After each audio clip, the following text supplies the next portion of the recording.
Hello and welcome back to day 38. Sorry. Fast forwarded a day.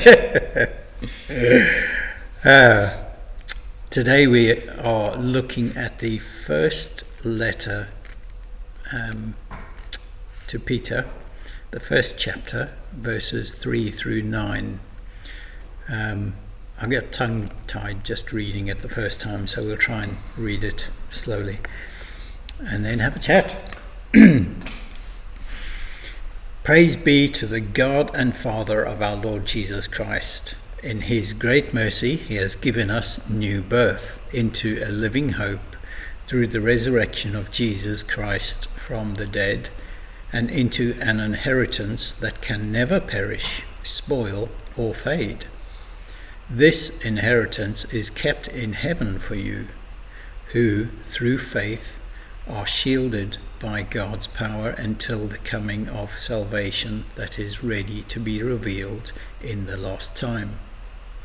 In all this you greatly rejoice, though now, for a little while, you may have had to suffer grief in all kinds of trials. These have come so that the proven genuineness of your faith, of greater worth than gold which perishes even though refined by fire, may result in praise, glory, and honor when Jesus Christ is revealed. Though you have not seen him, you love him, and even though you do not see him now, you believe in him, and are filled with an inexpressible and glorious joy, for you are receiving the end result of your faith and the salvation of your souls. Deep meaning to these letters. You can imagine Paul getting someone to write these. I don't think he would have written them himself, but just trying to express as much in as little space as possible. Yes. Whereas nowadays, if you ask AI to make a letter for you, it'll come out with pages and pages of drivel.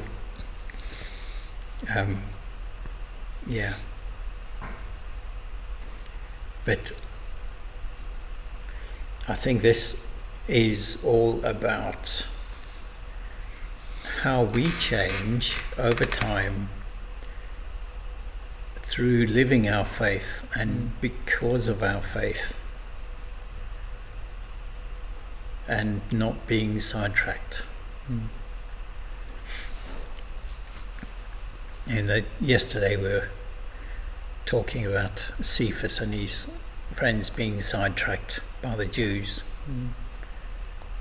which is so easily done in that we want to please people rather than doing what's right.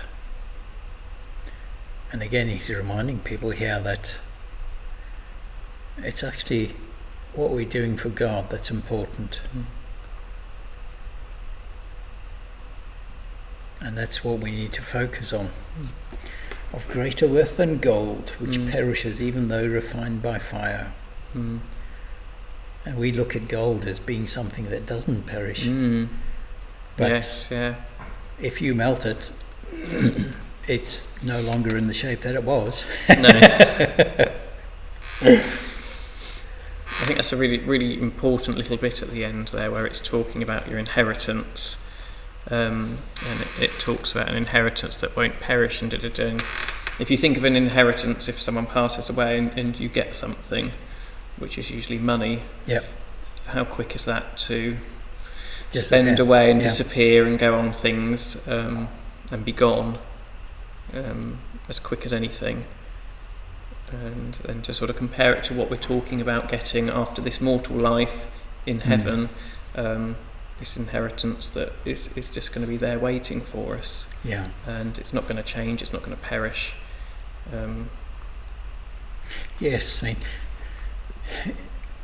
drawing parallels in life, it's an inheritance in the bank But that's only as sure as the bank. If that bank collapses, your money may disappear.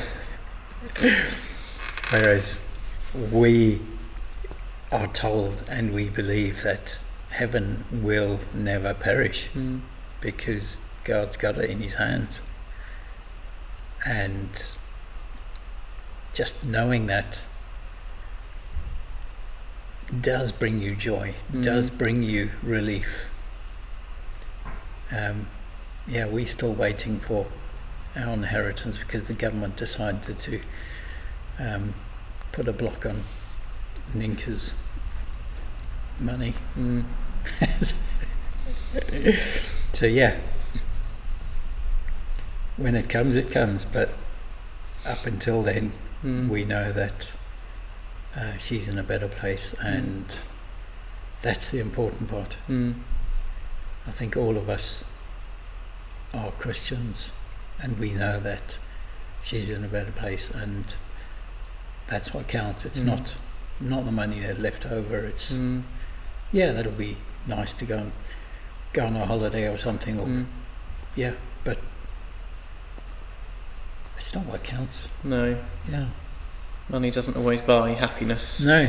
And it certainly doesn't buy health either. No. So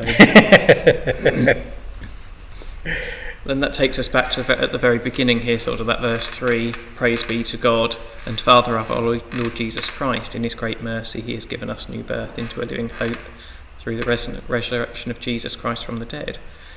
And, that's sort of what we're now in the church looking forward to, in a couple of weeks' time, where we celebrate Easter and we celebrate that resurrection of Jesus Christ from the dead, and the hope that gives us for our lives, I think, on earth in heaven, that on earth here, that that we can, through our faith we can be given a new birth into a living hope, but also in what's going to come after this mortal realm. That there's going to be something different to what we experience here on earth. We always look for the good times, the good parts in life, and we aim for that.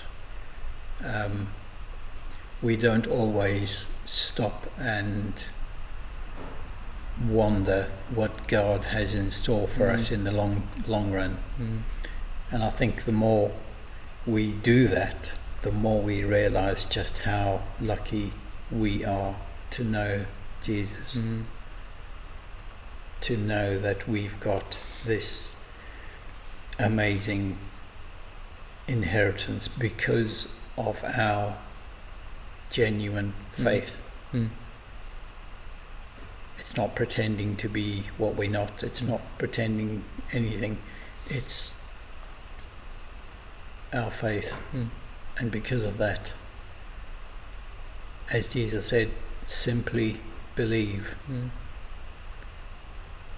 Though you have not seen him, you love him, and even though you do not see him, you believe in him. Yes.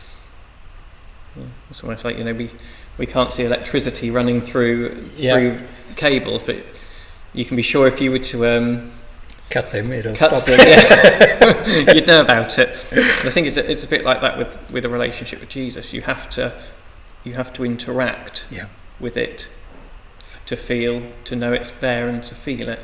The same way you'd have to put your finger in a socket to find out there's electricity in there. Yes. Hopefully that interaction with Jesus wouldn't be as that takes me back to when I was a little lad, and my brother and I were doing a bit of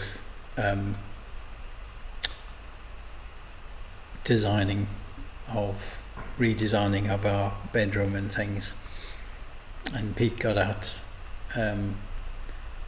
We needed to make a cable shorter, so he switched the light off and he got out this pair of scissors, which happened to be my mum's favourite scissors for cutting cloth, and he cut through the cable and there was an enormous spark. Fortunately we survived. It says there, and filled with an inexpressible and glorious joy. So maybe there's a sort of similar link between the two there, an interaction with Jesus and cutting an electric cable with some scissors. Yeah. Remember, if you want to cut cable, switch it off at the wall, unplug it, and then cut it. Yes. I don't think that applies to Jesus, but no. On that good note, safety advice.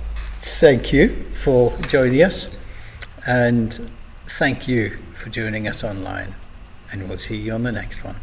God bless.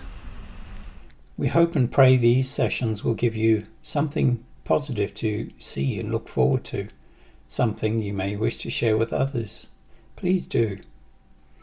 You can see this series unfold on our YouTube channel at St Felix, Rendlesham, and by visiting our church website, rendleshamchurch.org.